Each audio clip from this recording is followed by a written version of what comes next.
Welcome to the Veil of Truth, your gateway to uncovering hidden insights and illuminating mysteries. I'm thrilled you've joined our global community. Whether you're watching from a bustling city skyline or a quiet countryside, we're glad you're here. Globe showing Europe, Africa, so tell me, where are you tuning in from today?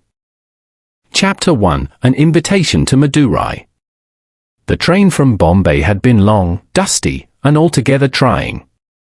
Hercule Poirot, seated in a first-class compartment with the blinds half-drawn against the harsh southern sun, dabbed delicately at his immaculate moustache.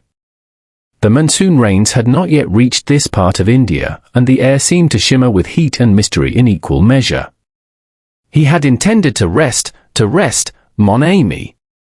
After the tiresome affair of the missing emeralds in Bombay, his little grey cells deserved tranquility. Yet tranquility, he reflected, was never truly meant for Hercule Poirot. It began, as so many of his adventures did, with a letter. It was delivered to his hotel the previous afternoon, its envelope of heavy cream paper sealed with deep red wax. The handwriting, neat, angular, deliberate, betrayed a mind of discipline, perhaps of fear. Poirot had opened it slowly, savouring the scent of sandalwood that clung faintly to the page. Monsieur Hercule Poirot, it began. I write in desperation. A theft most dreadful has occurred within my ancestral home, Shanti Haveli, near Madurai. A family relic, the ruby necklace of Murugan, an heirloom of sacred value, has vanished. The police believe it an ordinary crime. I do not. There are whispers, signs, shadows that move in the night. I implore your discretion and your genius to uncover the truth before calamity strikes again. Yours in great distress. Sir Arjun Ramanathan. Poirot had read the letter twice, his eyes narrowing. Whispers, signs, shadows, he murmured. ABN, that is not the vocabulary of an ordinary theft.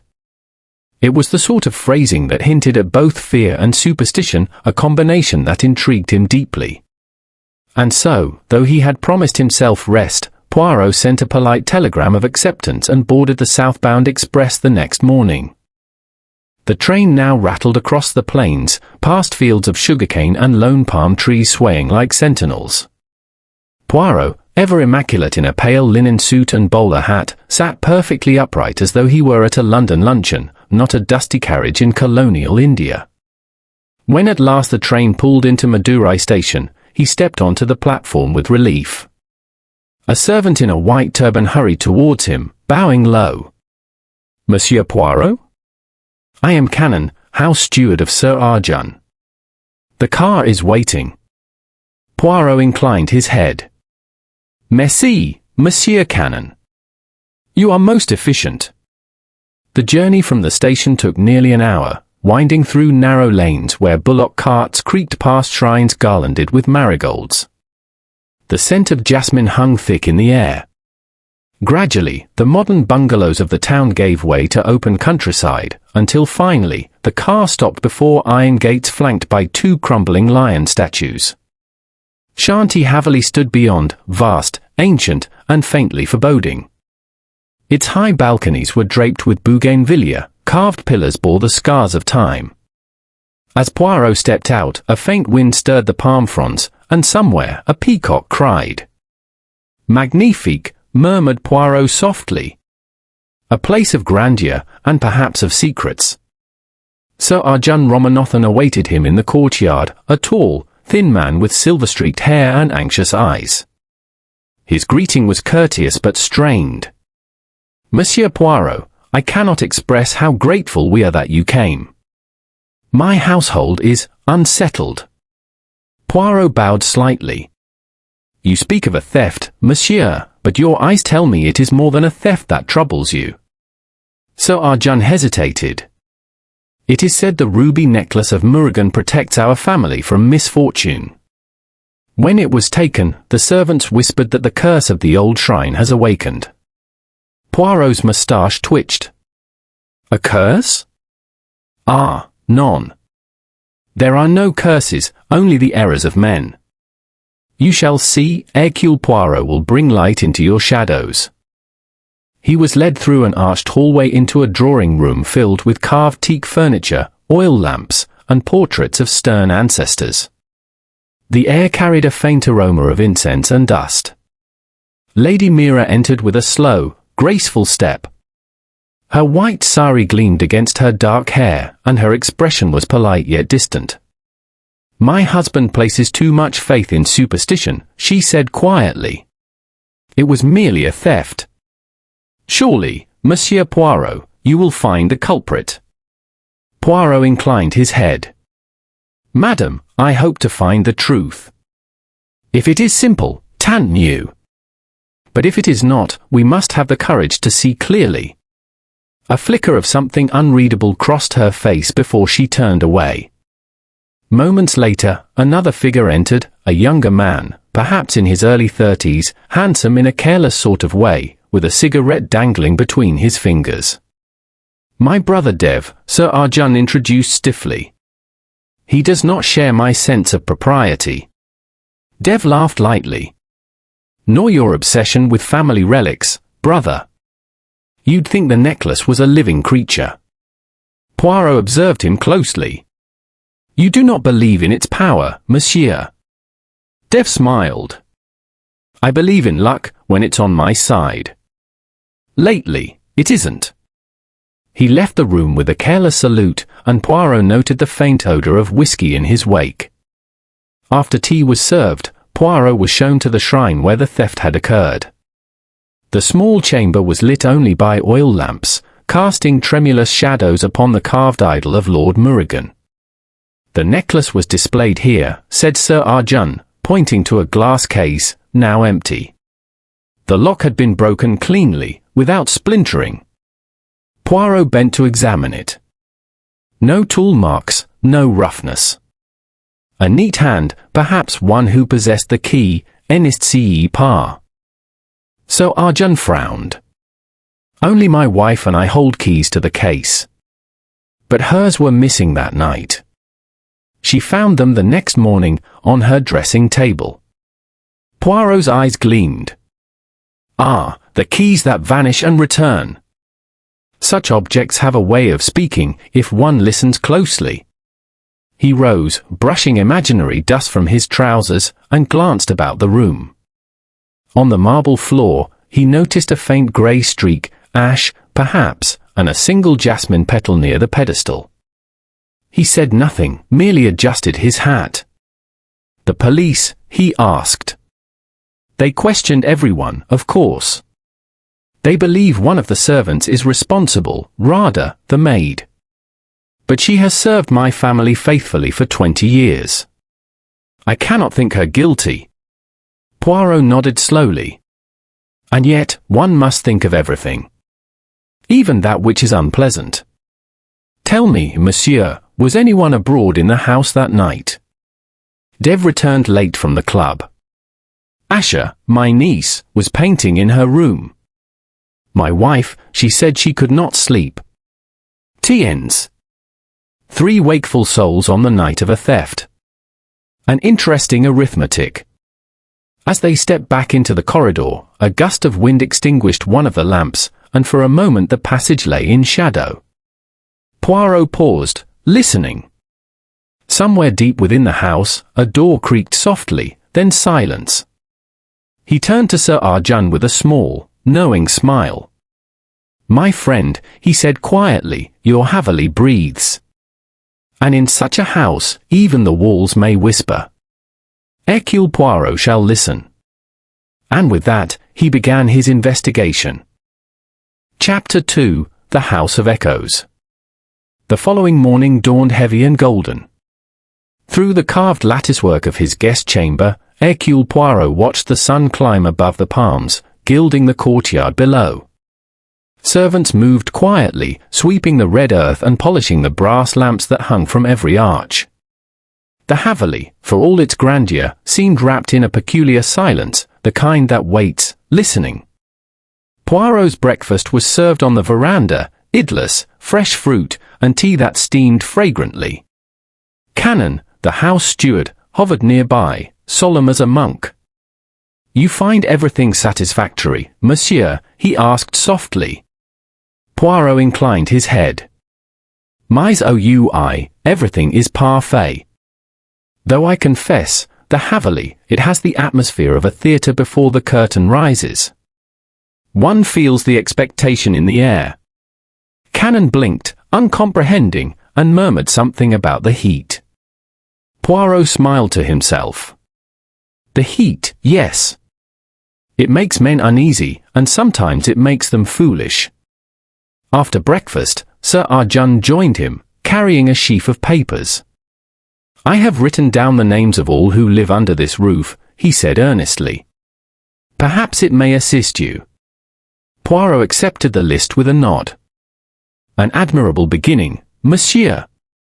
Let us review your little ensemble dramatique. Sir Arjun glanced toward the open hall, as though fearing eavesdroppers. My family is complicated. Most families are, Poirot observed gently. It is in the nature of blood to bind, and to chafe. They began their tour of Shanti Haveli. The corridors were long and shadowed, their walls adorned with portraits of solemn ancestors and scenes from myth painted on fading frescoes.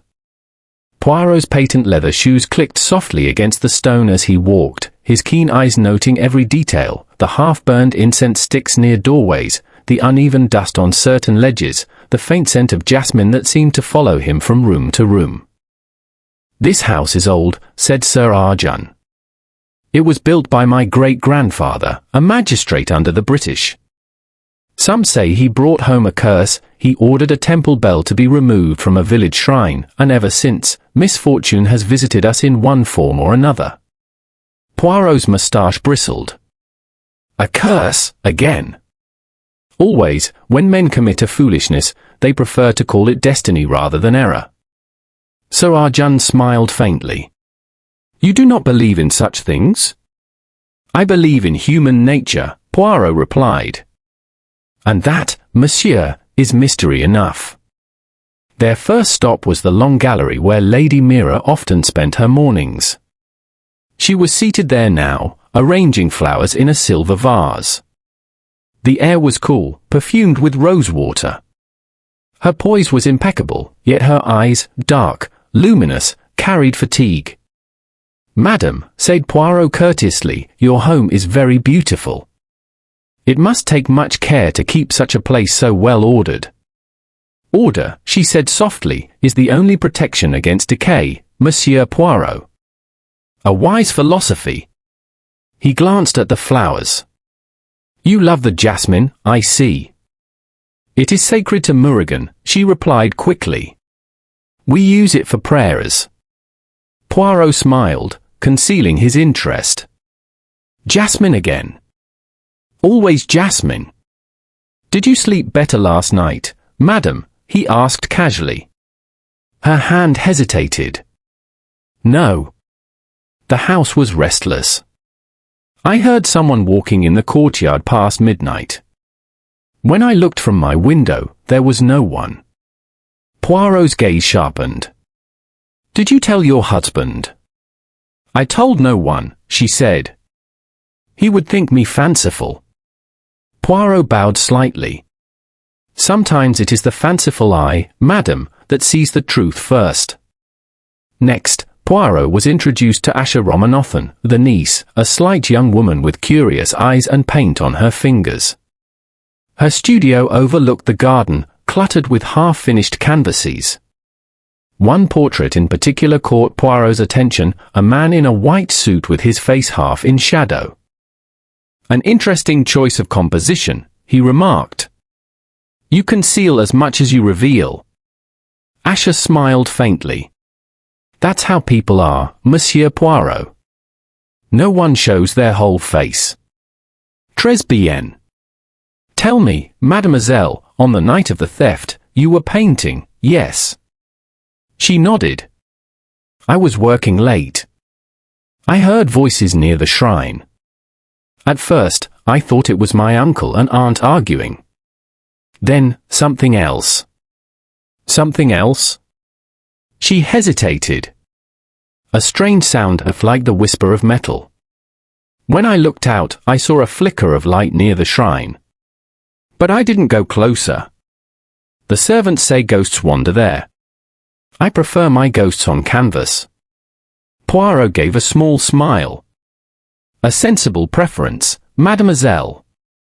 Ghosts, when painted, cannot lie. They met Dev Ramanathan in the inner courtyard, lounging with a newspaper and a cigarette, dressed in linen as white as his grin. Still hunting for clues, Poirot? You'll find none here, unless you're interested in cricket scores.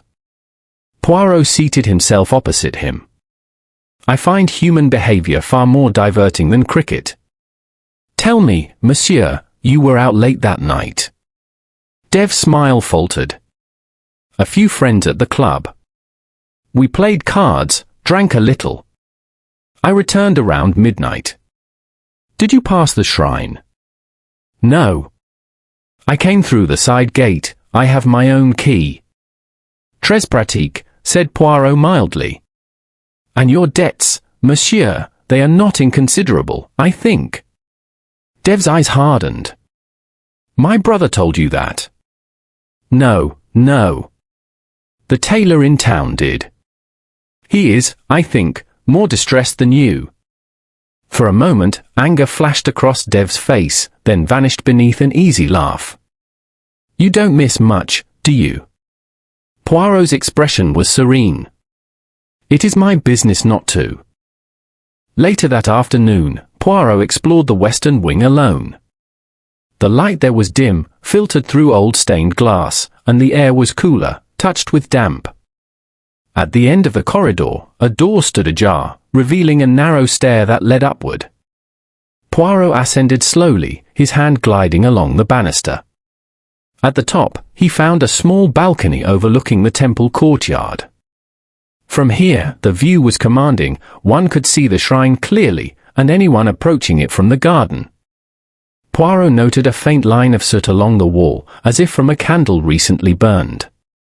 Someone has kept vigil here, he murmured. Perhaps not for devotion. A rustle behind him made him turn. It was Rada, the maid, small, wiry, her eyes sharp with fear. Monsieur should not come here, she whispered. Bad place. The goddess watches. Poirot studied her.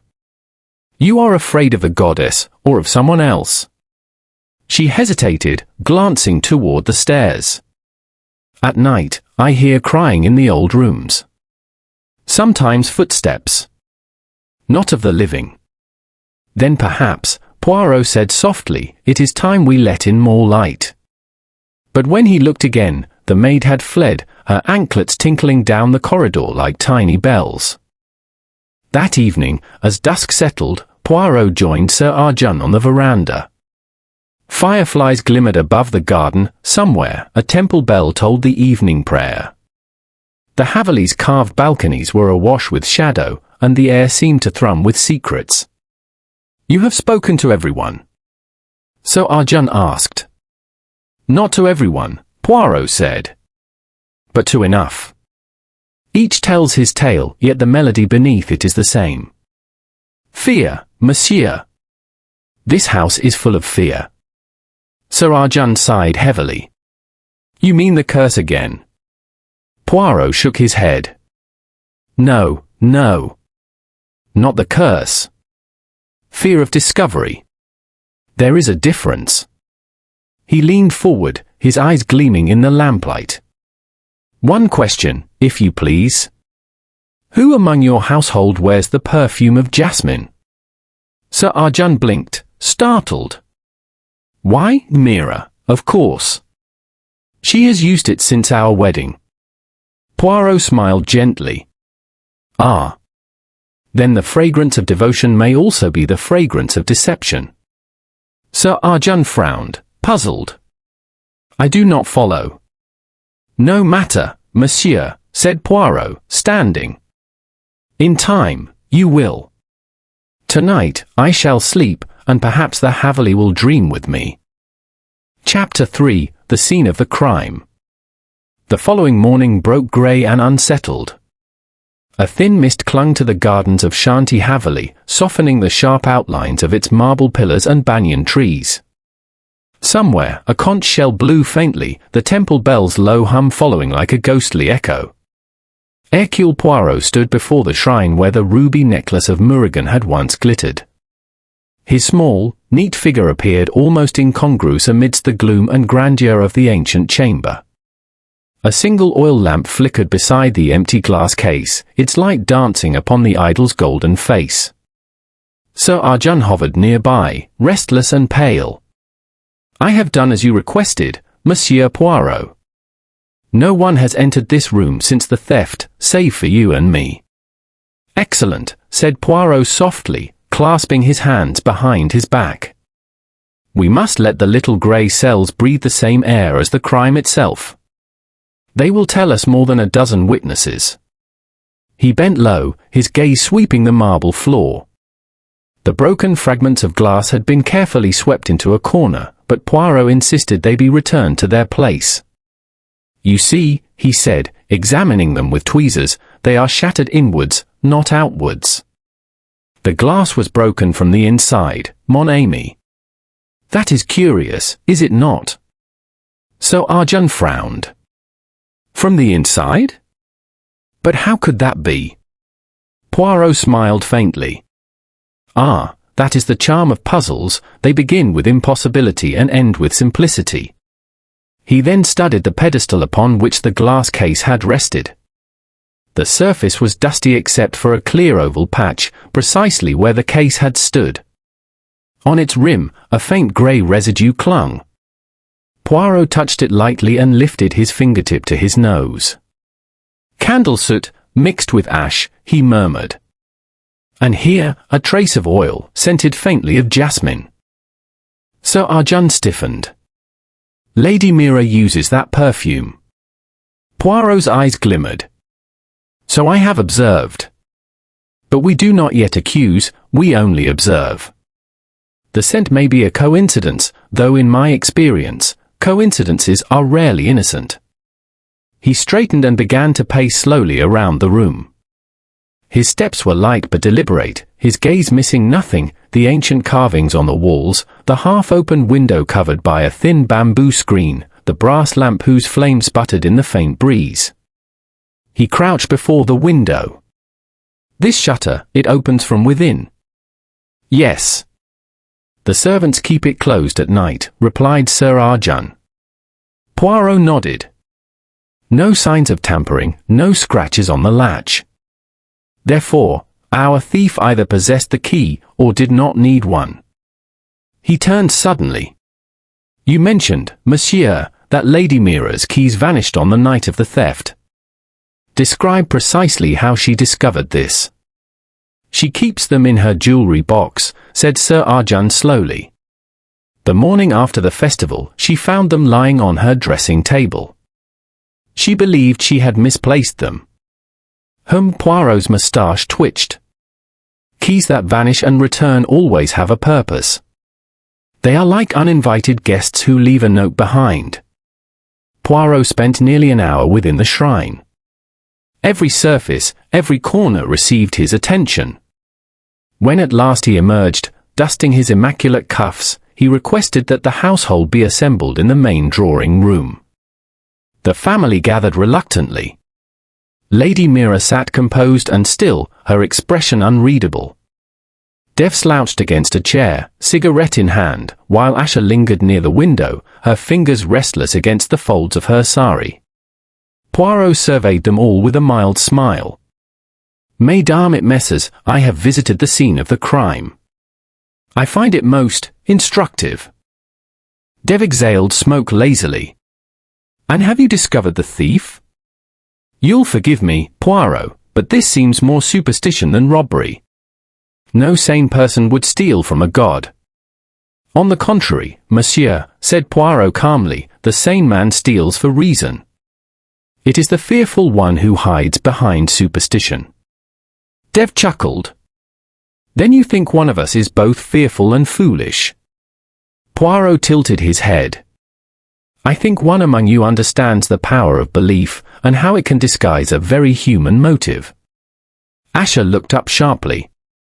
You mean someone used the legend of the curse to cover their crime? Perhaps, said Poirot softly. The thief wished to frighten rather than profit. Consider, the ruby necklace is famous, yes, but also easily recognizable. It would be difficult to sell. And yet it was taken. Why? Lady Mira spoke at last, her voice low and controlled. Perhaps the thief believed it would bring protection, as our ancestors believed. Poirot bowed slightly. A fascinating suggestion, madam. And you keep the keys to the shrine, do you not? I did. They are now in my husband's care. Poirot's gaze lingered a moment longer before he smiled. Bien. Then the chain of custody is clear. But we must not forget, a thief who is clever may not steal with his hands at all. Dev raised an eyebrow. What on earth does that mean? Poirot tapped his temple. He may steal with his mind, monsieur. With the suggestion, the illusion, the arrangement of things. He gestured lightly toward the open veranda. I ask one favor. Each of you, in your own way, tell me where you were between 11 and midnight on the night of the theft. A pause followed, one of those silences that weighs heavily. Sir Arjun spoke first. I was in the study, working on estate accounts. Canon can confirm. Lady Mira, I was in our chamber, reading. When I discovered my keys were missing, I assumed I had misplaced them earlier in the evening. Dev shrugged. As I said, I was at the club. The gatekeeper can vouch for my return around midnight. Asher hesitated, then, I was painting. I heard noises but didn't investigate. Poirot nodded thoughtfully. And the servants? Canon was asleep in the quarters. Radha claims she saw a light in the shrine, but she is superstitious, said Sir Arjun. Ah, but superstition, my friend, is only fear clothed in imagination. And fear, it tells us many truths. That evening, Poirot dined lightly and then took a slow walk through the courtyards alone. The moon was full, painting the white stone in silver. Somewhere, a flute played faintly, melancholy and ancient. He paused before the shrine once more. The lock glinted faintly in the moonlight.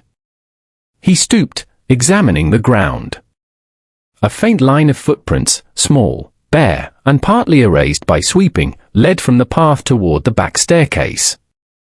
Poirot followed them until they disappeared near a pillar where a garland of dried jasmine hung forgotten. Jasmine again, he whispered. A fragrance that lingers where truth is near. He turned suddenly, a shadow moved at the far end of the courtyard. Poirot stepped forward, but the figure slipped away into darkness. Only the soft sound of anklets fading into silence remained. Later, when he returned indoors, Asher was waiting near the staircase, clutching a candle. Her face was pale. Monsieur Poirot, she whispered, you should not walk alone here. The servants say the goddess walks tonight. Poirot smiled gently. Then we must be courteous and not disturb her? Asher hesitated. You do not believe in such things, do you? I believe, said Poirot softly, that ghosts are often created by the living, to hide something they dare not face. She shivered. Then perhaps someone here is very afraid. Poirot bowed slightly. Yes, mademoiselle. And fear, when cornered, often does something most unwise. As he ascended to his room, he murmured to himself. It begins to take shape, this little puzzle.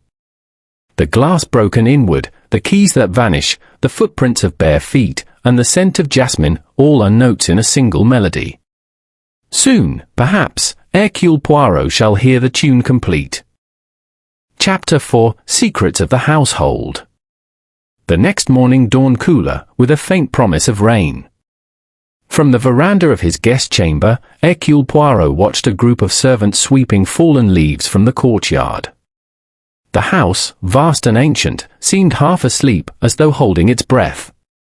Somewhere within its walls, secrets whispered to one another, waiting for him to listen.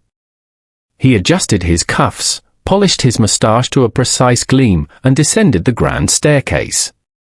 In the corridor, he met Sir Arjun, who looked weary, his eyes shadowed from sleeplessness.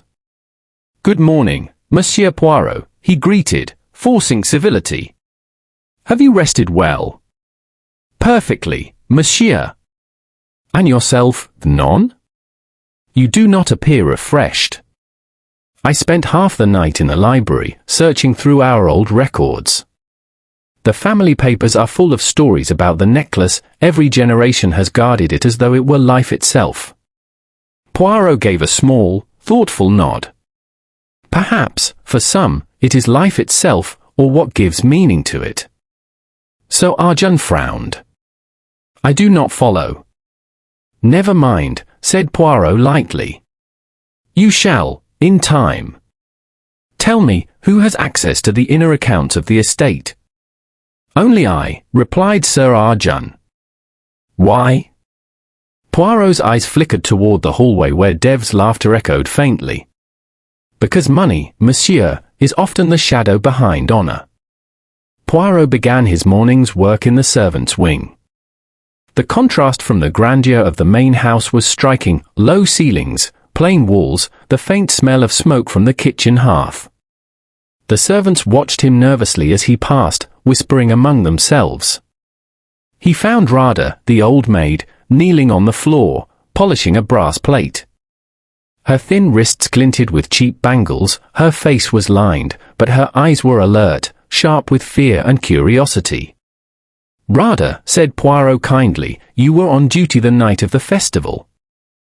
"Yes, Sahib. I clean after the guests leave. I see no one go to the shrine." "But you told your master that you saw a light there," Poirot reminded gently. Radha nodded quickly. "Yes, Sahib. Like a small flame, moving. And a shadow, white, like cloth. I ran. I am not brave like the goddess." "Did you tell anyone else?" She shook her head. "No one believes an old woman. They say ghosts, but I say people. People are more dangerous." Poirot's eyes twinkled. "A wise remark, my dear. You will do very well in old age." He handed her a coin and moved on. Her story matched what he already suspected. The apparition of the ghost was no spirit at all, but someone with purpose, perhaps to frighten, perhaps to disguise. His next stop was the study, where Sir Arjun's younger brother Dev sat, half buried in a newspaper. The smell of tobacco hung heavy in the air. "Another interview, Poirot?" he asked lazily. "You'll make me confess to being born at the wrong hour if you keep at it." Poirot smiled pleasantly. "Perhaps, monsieur, but you are too clever to confess to anything unintentionally. You prefer the game." Dev chuckled, tapping his cigarette on the ashtray. "And you prefer the rules.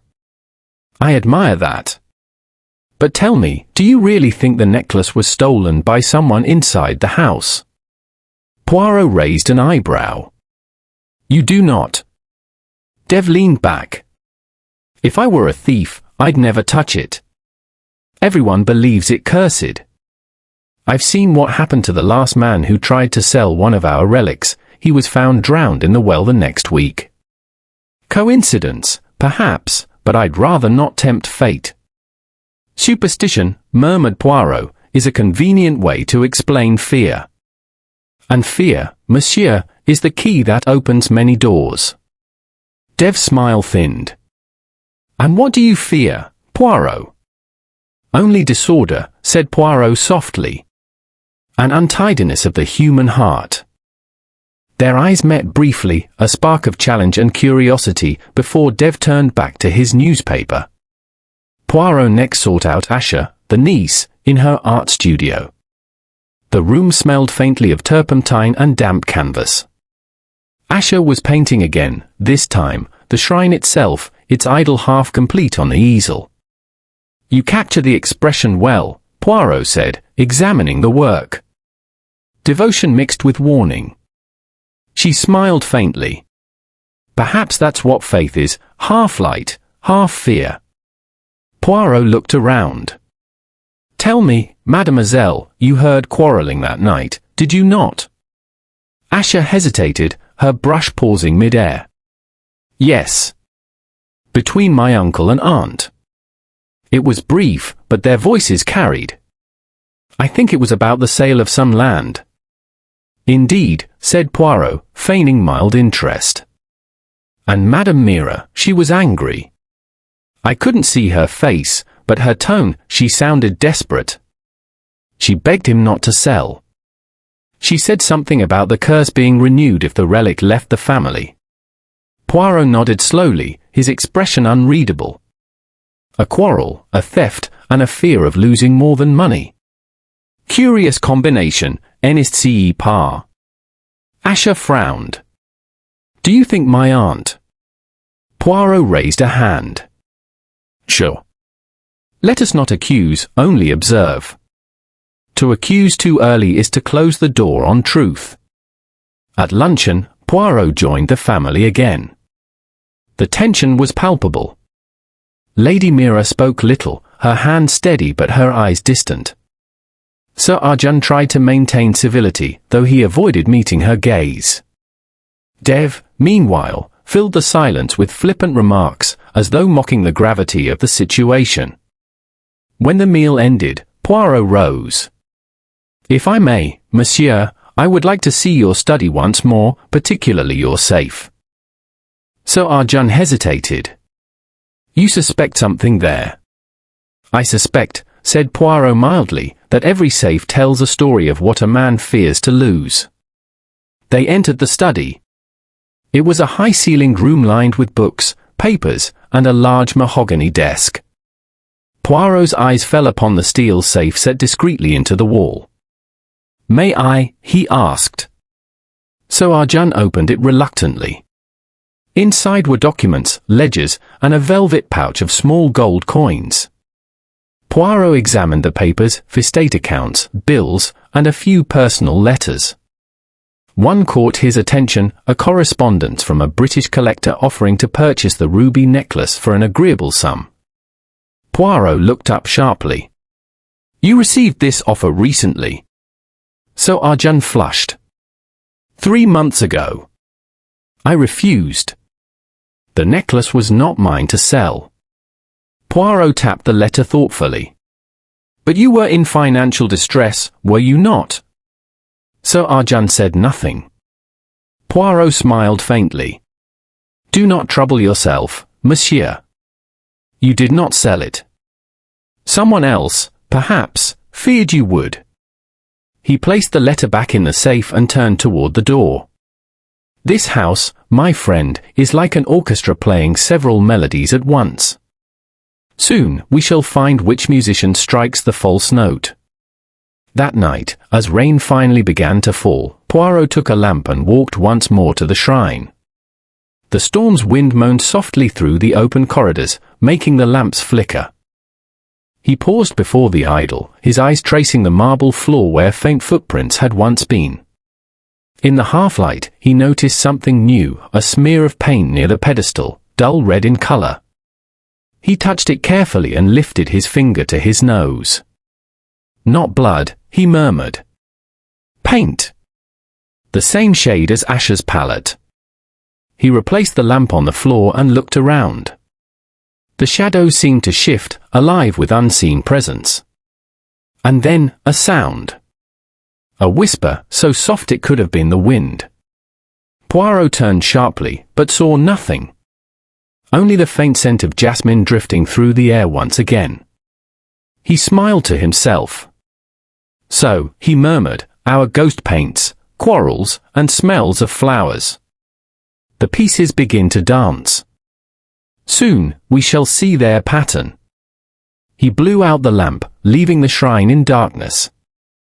Chapter 5, The Whispering Gallery. The storm had passed by dawn, leaving behind a washed, silvery calm. The garden glistened with droplets, and the air was scented with wet earth. Yet inside the Haveli, the tension remained thick, as though the storm had merely moved indoors. Hercule Poirot, immaculate as ever, stood by the long corridor on the upper floor, a corridor that the servants called the Whispering Gallery. Its high, curved ceiling carried every sound, so that even a whisper at one end could be heard clearly at the other. An architectural curiosity, and, Poirot reflected, perhaps a most useful one for those who listened rather than spoke. He leaned on the rail, peering down into the courtyard where Lady Mira was directing the servants. Her movements were precise, almost military, but her eyes darted often toward the upper floor, as though she half expected someone to be watching. Poirot smiled faintly. Madame fears ghosts, yes, but not of the supernatural kind. At breakfast, Sir Arjun announced in a voice strained by fatigue, "Poirot, I have written to the Collector of Police in Madurai. He will send an inspector tomorrow. I cannot have suspicion poisoning my household any longer." Poirot buttered his toast with deliberate calm. "As you wish, monsieur. Though you must forgive me if I prefer that truth be found before the law intrudes. The law, it is like an elephant, once it enters, nothing delicate survives." Sir Arjun frowned. "You think I should delay?" "I think," said Poirot smoothly, "you should trust the grey cells of Hercule Poirot a little longer." Sir Arjun sighed and nodded. Lady Mira, pale and silent, rose from the table soon after, leaving her cup half full. Poirot's eyes followed her thoughtfully. The woman carried sorrow as another might carry a shawl, close and carefully hidden. Later that morning, Poirot found Asher in the courtyard, sitting cross-legged near the fountain, sketching. Her hair was loosely tied, her eyes distant. "Ah, Mademoiselle Asher," he greeted gently. The artist again, always the observer, never the actor. She smiled faintly. "In this house, it's safer that way." Poirot crouched beside her. "And yet, those who see too much are never truly safe." She looked up, startled. Poirot gestured toward her sketchbook. "You draw the Haveli beautifully. Every arch, every window. Tell me, why do you always shade the left wing darker?" She hesitated. "Because it feels colder. There's something wrong there.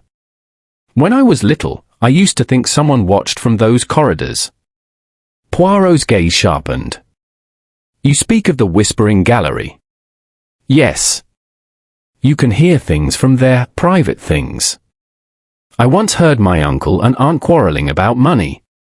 I shouldn't have, but the sound carries strangely." Poirot smiled. "Perhaps it is not ghosts who whisper here, but men and women who do not wish to be seen." She hesitated. "You think someone listened that night?" "I think," said Poirot, "that in this house, every secret has an ear." As the afternoon sun slanted through the carved stone screens, Poirot asked to inspect the west wing, the older section of the Haveli, unused except for storage. Sir Arjun sent a servant to accompany him, but Poirot waved him away. "No, no, my friend. I prefer solitude. It listens better." Dust lay thick on the floor, disturbed by only a few recent footprints.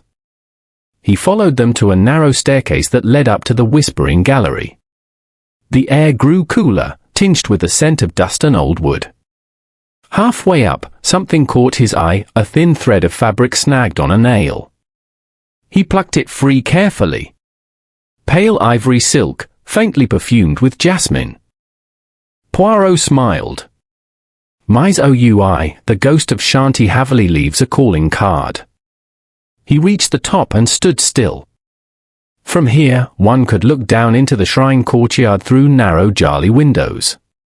The view was perfect, one could observe the shrine without being seen. The acoustics, too, were remarkable, faint sounds from the lower floors echoed softly through the arches. Poirot whispered, "Lady Mira," and heard the name drift back faintly, as though someone answered. He nodded. "Yes, one could overhear much from here. He paced slowly along the corridor, tapping the walls. Halfway down, the sound changed, hollow. He pressed and discovered a hidden panel, old but functional. Inside was a small alcove, just large enough for one person to stand. Poirot crouched and examined the floor. A faint footprint, smaller than a man's. A woman's, perhaps, or a servant's. He brushed the dust aside and smiled. Our phantom, it seems, preferred comfort while spying. When Poirot returned to the main hall, Dev was lounging on a divan, playing idly with a cigarette case. Exploring our haunted wing, Poirot, he said with a smirk. Did the spirits greet you kindly? Not spirits, monsieur, only echoes of indiscretion, said Poirot mildly. Dev's eyes glinted. Meaning? Poirot sat across from him. Meaning that one who listens too well often hears what they should not. You, perhaps, have done some listening yourself. Dev laughed. If I had, I'd have more interesting tales to tell. But I suppose you've found something, haven't you? Poirot shrugged. A scrap of silk. And the scent of jasmine. Tell me, who in this house wears such perfume? Dev's amusement faltered. My aunt. Lady Mira. She's worn it since before I can remember. Poirot's eyes softened. Yes. That is what I thought. Dev frowned. You think she? Poirot raised a hand. I think nothing. I only observe. But remember, monsieur, guilt does not always mean theft. It may mean fear, or love, or protection. Dev studied him curiously. You really believe this is about more than money, don't you? Poirot smiled faintly. My dear monsieur, in every crime, there are two motives, one for the world, and one for the soul. That evening, Poirot found Lady Mira in the garden, pruning roses with careful precision. Her movements were graceful, but her face was drawn, her eyes rimmed with weariness. Madam, he said softly, you have the courage of a soldier, and yet you tremble like a child before shadows. She looked up sharply. You speak in riddles, Monsieur Poirot. None. I speak in truths. Rap politely. He took out the fragment of silk and placed it on the stone ledge beside her. This was found in the whispering gallery. Her hand froze mid-motion. I do not understand. But you do, madam, said Poirot gently. It carries your perfume. You went there the night of the festival. She dropped the pruning shears. You think I stole the necklace? I think you went to the gallery to see who would. And what you saw, it frightened you. Her eyes widened. I saw nothing. Only a shadow.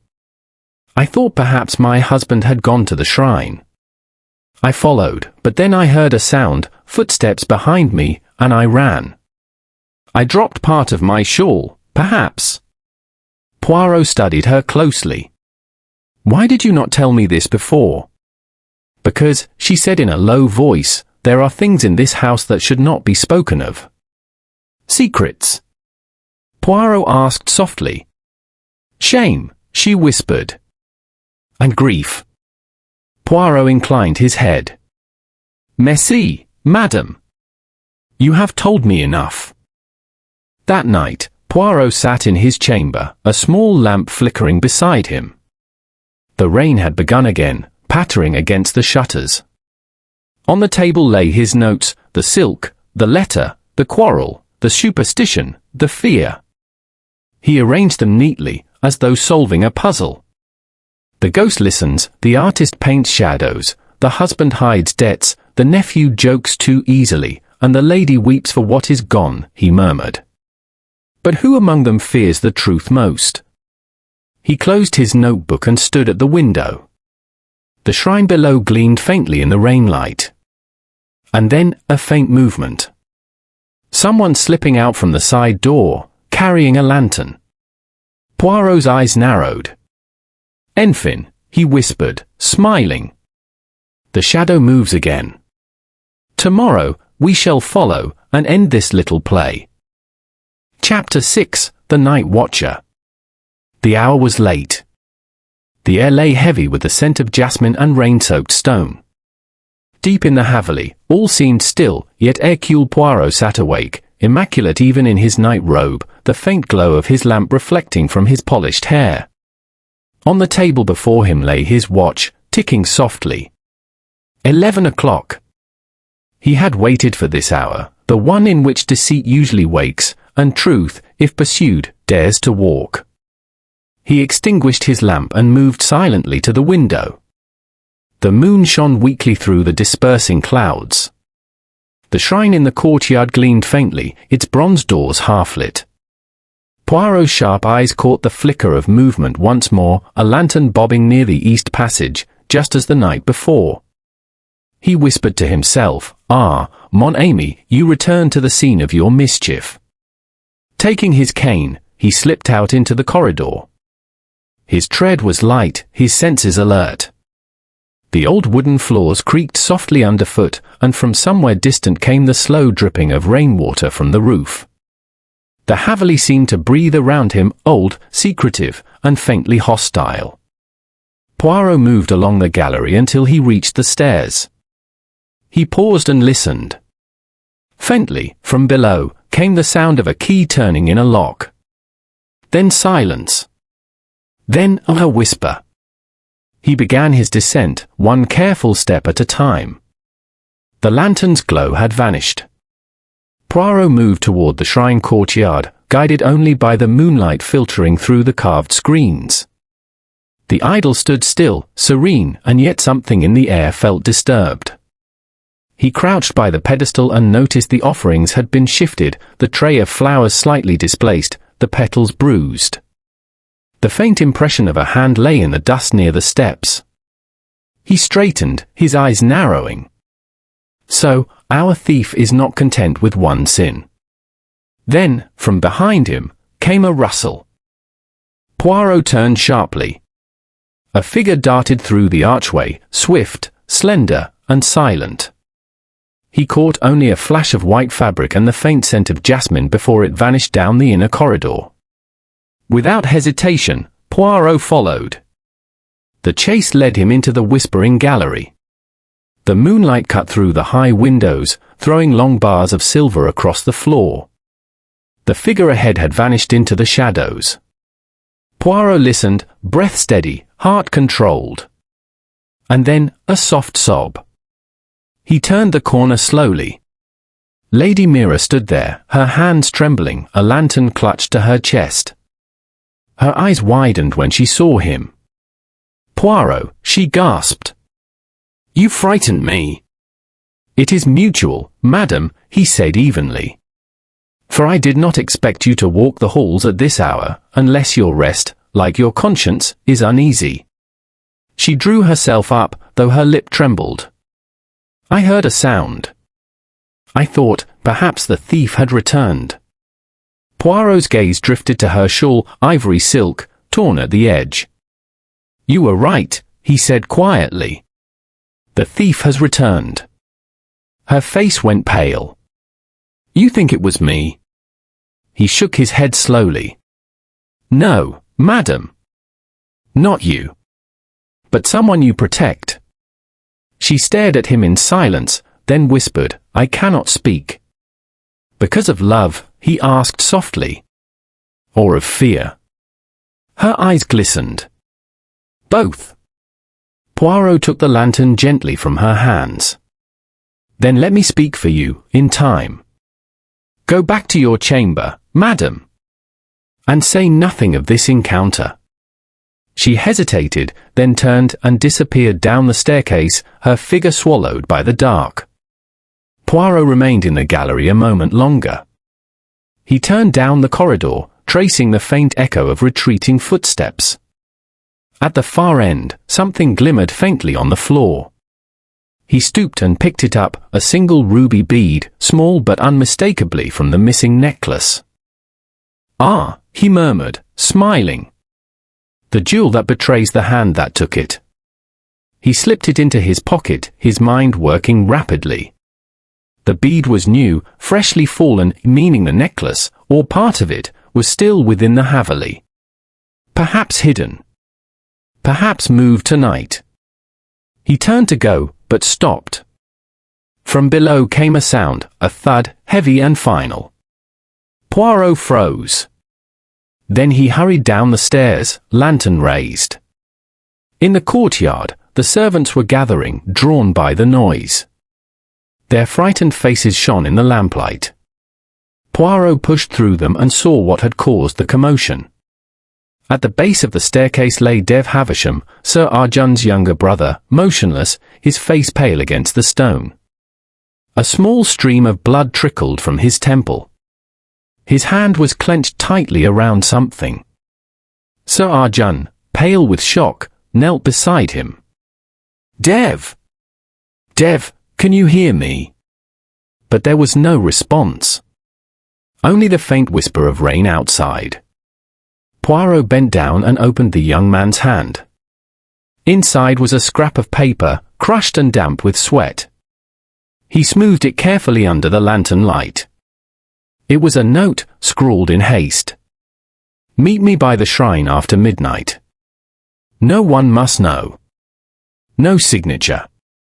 But Poirot's keen eyes detected a faint trace of violet ink, a shade he had seen used by only one person in the household. Lady Mira. The household was in uproar. Servants ran for water, a doctor was sent for, and Sir Arjun raged with confusion and grief. Poirot stood silently, watching the scene with calm detachment. At last, the doctor, an elderly Tamil man, arrived and examined the body. "He is alive," he announced gravely. But only just. The blow to the head, it was not from a fall. Someone struck him. Sir Arjun's voice broke. "Who would do such a thing?" "My own brother." Poirot stepped forward gently. "That, monsieur, is what we must discover. But not with noise. With order. Let all return to their rooms. I will speak to each of you at dawn." He turned to the servants. "No one is to leave the Haveli. Not until I give permission. Do you understand?" They nodded fearfully. Poirot's tone, though quiet, carried authority that silenced even the most superstitious among them.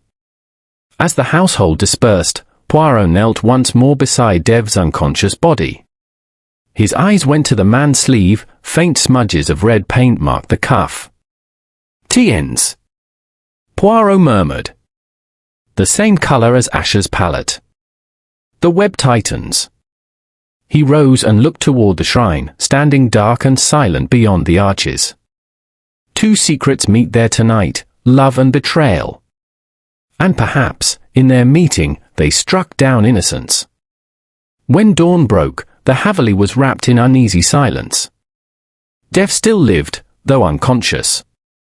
Lady Mira did not emerge from her chamber. Sir Arjun prowled the halls like a restless spirit, while Asher shut herself away, her brushes left untouched. Poirot, refreshed from a few hours of sleep, sat at his writing table, assembling his thoughts with methodical calm.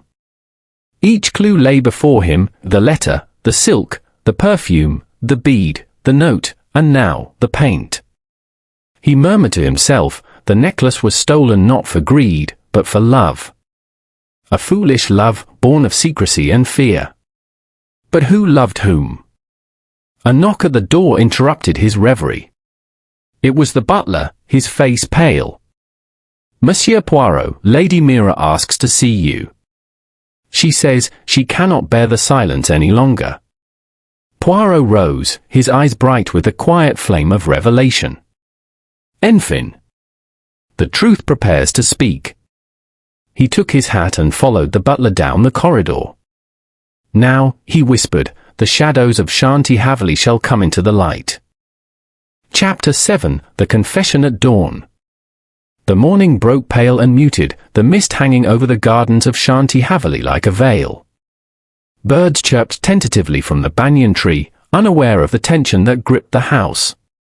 The servants moved quietly, speaking in hushed tones. Fear had settled among them like a lingering fog. In the drawing room, Poirot waited.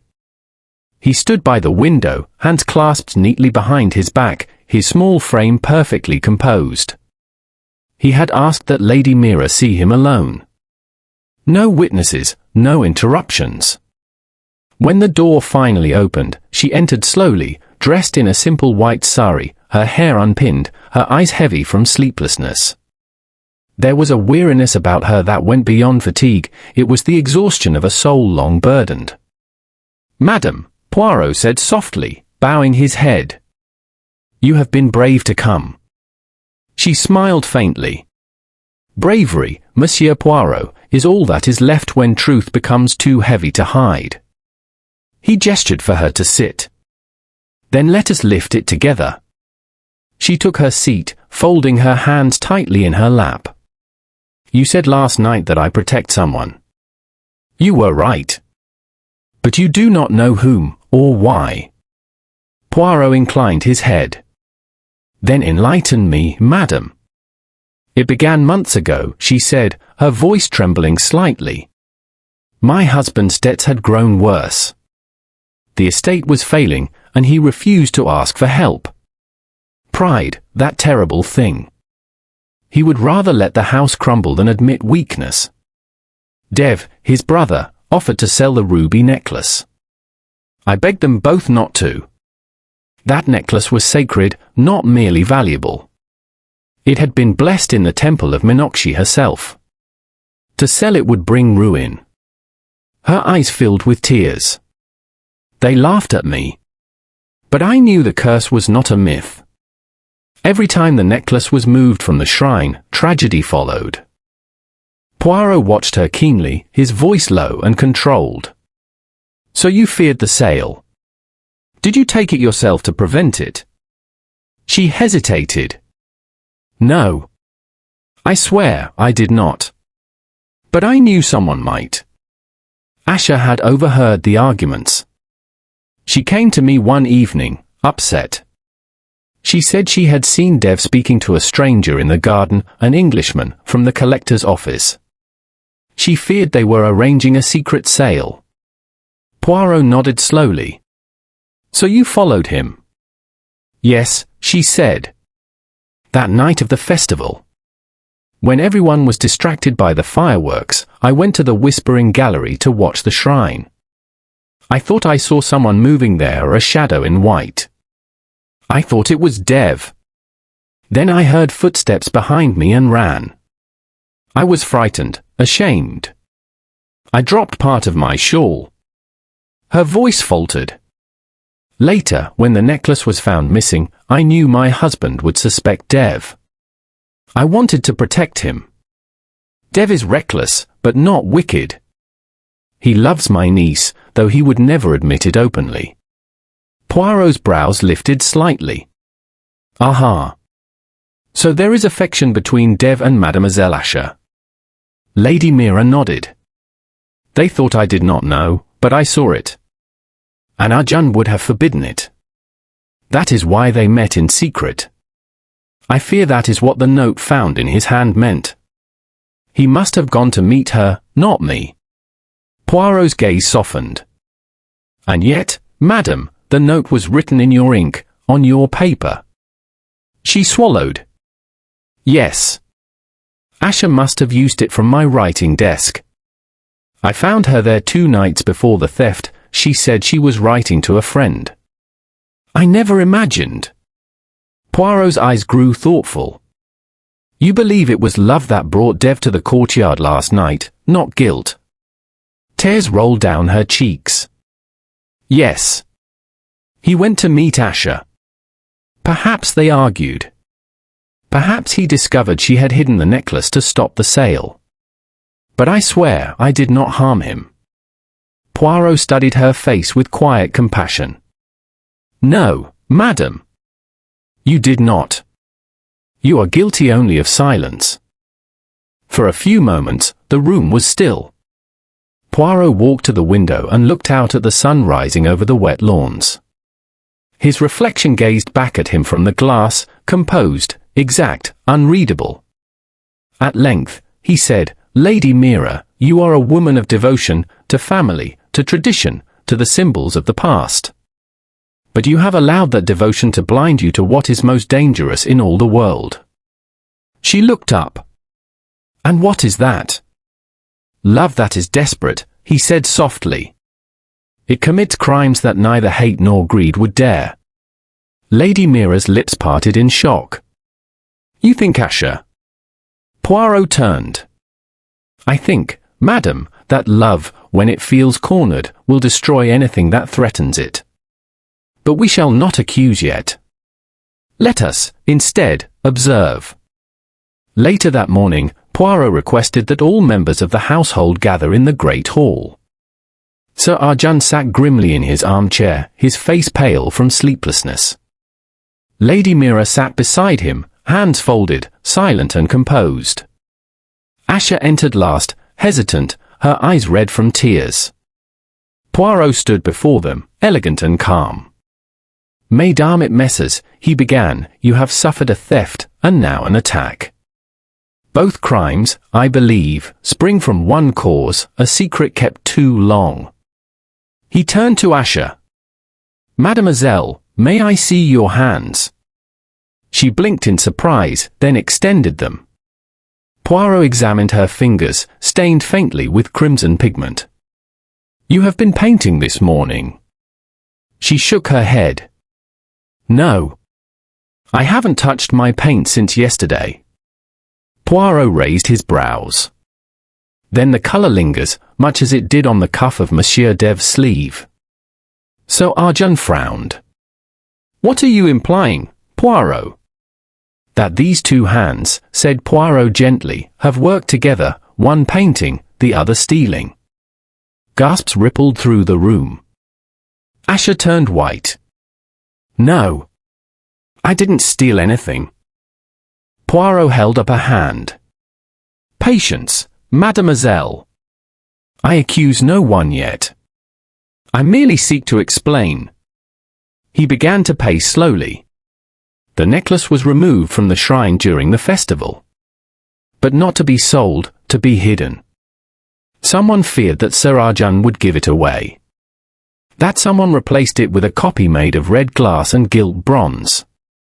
A clever imitation, crafted weeks in advance. I have seen such skill only in an artist's hand. All eyes turned to Asher. Her lips trembled.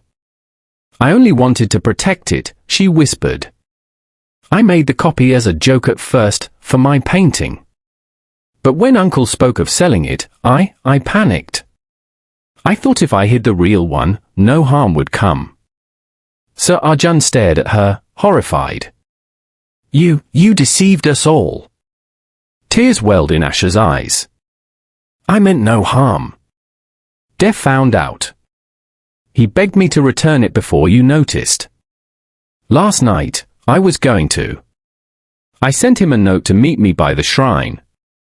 But he came angry. He said someone had seen us together, that it would ruin everything. We argued. I tried to run. He fell. I swear I didn't push him." Poirot nodded slowly. "Yes, mademoiselle. I believe you did not mean to harm him. But you see, lies, even kind ones, have a cruel habit of falling upon those we love most." He turned to Sir Arjun. "You see now, monsieur, it was not greed nor ghosts that stole from you. Only love, disguised as protection." Sir Arjun's expression softened, his anger fading into sorrow. "Then, where is the necklace now?"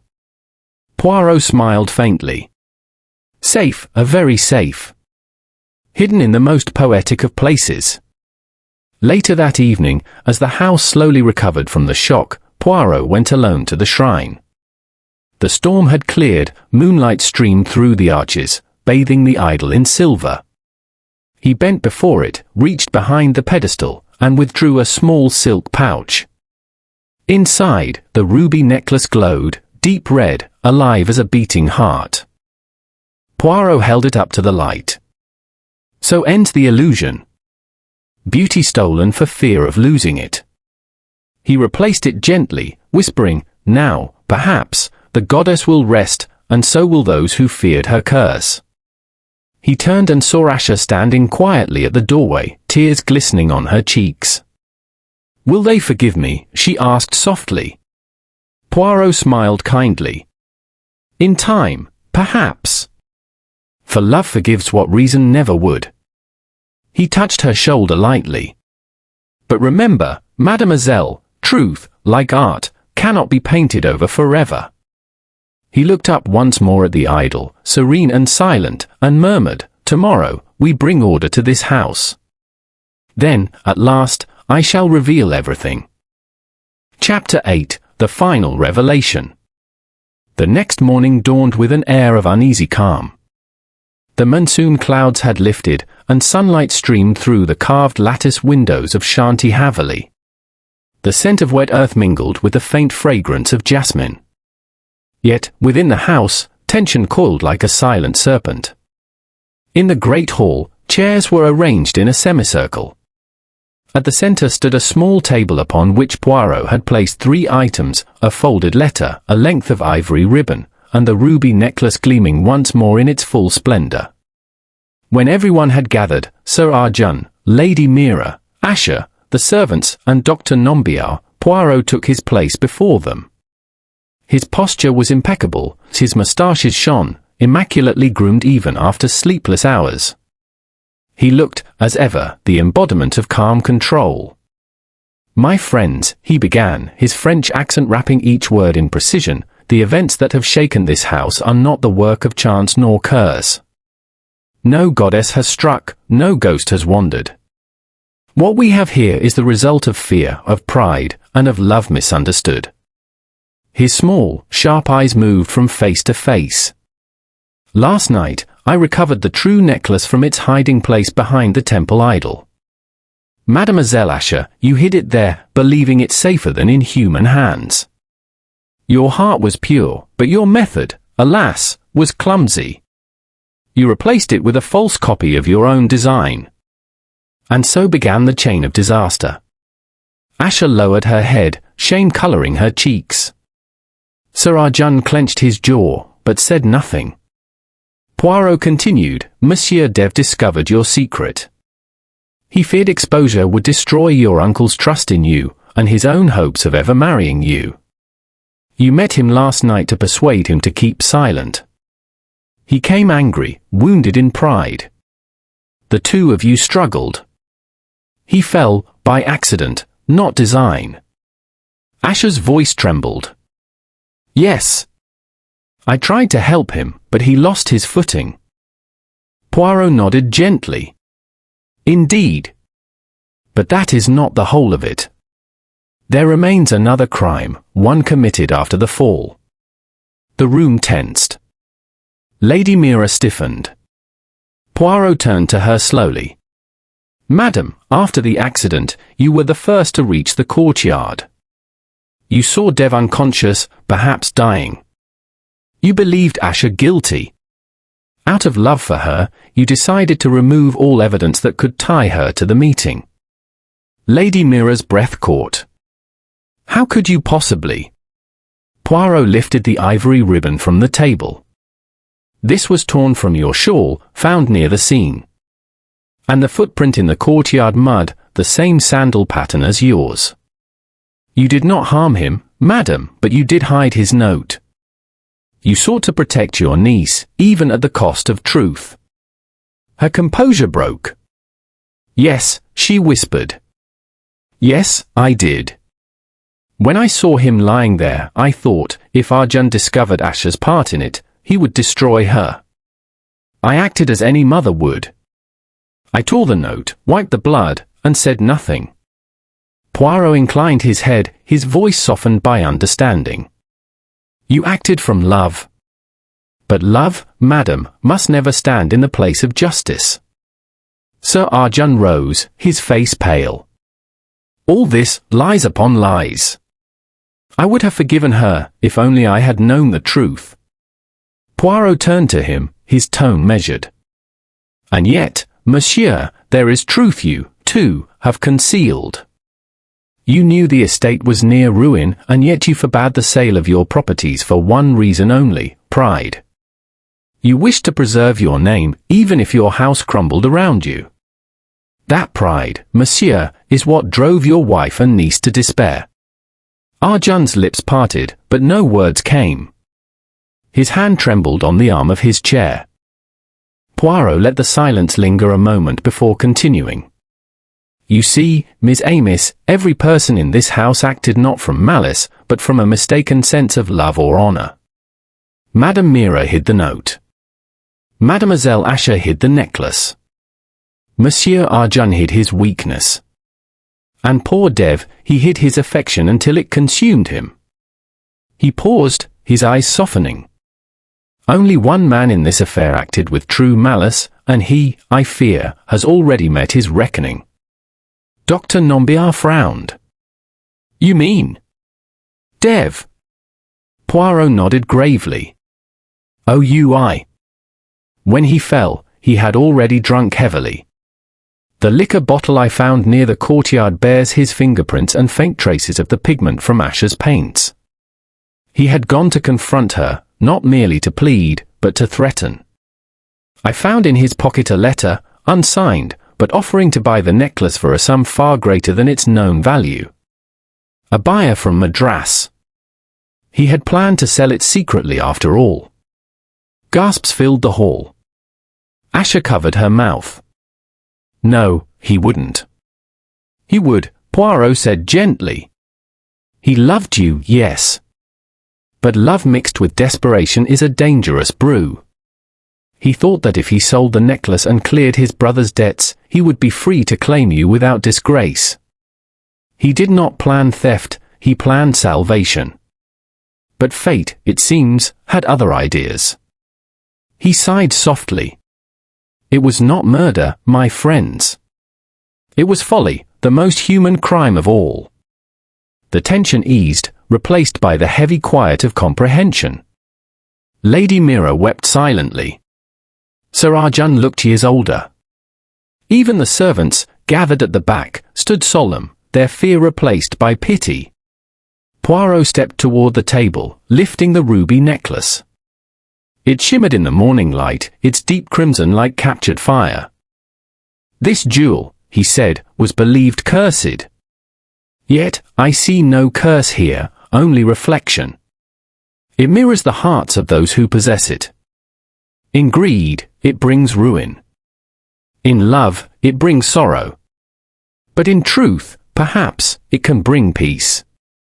He turned to Sir Arjan and placed the necklace in his hand. Return it to the temple, monsieur. Let it rest where it belongs. It was never meant to be owned, only honored. Arjan took it slowly, tears glistening in his eyes. You have shown me more truth than I deserve, Monsieur Poirot. Poirot smiled faintly. It is not my business to judge, only to arrange, like the pieces of a broken mirror, until reflection becomes clear. Outside, the morning had grown brighter. The courtyard glistened after rain, the marble washed clean of all stains. Poirot stood for a moment beneath the banyan tree, his hat in hand. Asher approached him quietly. Will you go now? She asked softly. He inclined his head. Yes, mademoiselle. The work of Hercule Poirot is finished here. She hesitated. I don't know how to thank you. By living truthfully, he said. That, for you, will be the greatest art. They exchanged a gentle smile. Then Poirot turned toward the waiting carriage. As he stepped in, Lady Mira and Sir Arjan came to the door. They bowed silently. Poirot tipped his hat in return. As the carriage rolled away down the red earth road, Poirot looked back one last time at Shanti Haveli, its domes gleaming in sunlight, its shadows finally receding. He murmured to himself. Order and harmony, once more restored. Ah, but always, at such a price. He leaned back, closing his eyes, and allowed himself the smallest of smiles. Mondayu, he whispered, the little grey cells may rest until the next shadow calls.